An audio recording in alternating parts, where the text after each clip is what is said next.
సూర్యాపేట జిల్లా కోదాడ పట్టణంలోని కాశీనాథం ఫంక్షన్ హాల్లో ఏర్పాటు చేసిన సోషల్ మీడియా సోల్జర్స్ కార్యక్రమంలో మంత్రి ఉత్తమ్ కుమార్ పాల్గొన్నారు. రుణమాఫీపై ఉత్తమ్ కుమార్ ఆసక్తికర వ్యాఖ్యలు చేశారు.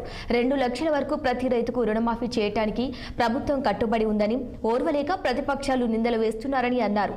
రుణమాఫీ కాకుండా ఉంటే మరోసారి వెరిఫికేషన్ చేసి రుణమాఫీ చేస్తుందని, రుణమాఫీ కాని రైతులు ఎవరైనా ఉంటే సంబంధిత అధికారులకు సంప్రదించాలని అన్నారు. రుణమాఫీ 2 లక్షల రూపాయల వరకు 15 ఆగస్టు వరకు ఇచ్చిన మాటకి కట్టుబడి మన ప్రభుత్వం పూర్తి చేసింది. ఇది స్వతంత్ర భారతదేశంలోనే ఏ రాష్ట్రం ఎక్కడ కూడా చేయని విషయం కూడా నేను అసలు గుర్తు చేస్తున్నా. దీనికి ప్రతిపక్షాలు విచిత్రమైన మాటలు మాట్లాడుతున్నారు.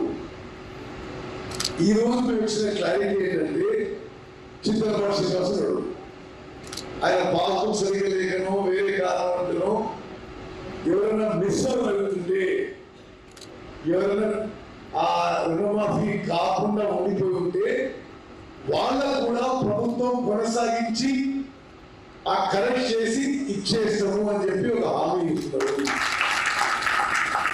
ఈ రైతు రుణమాఫీ 2 లక్షల రూపాయల వరకు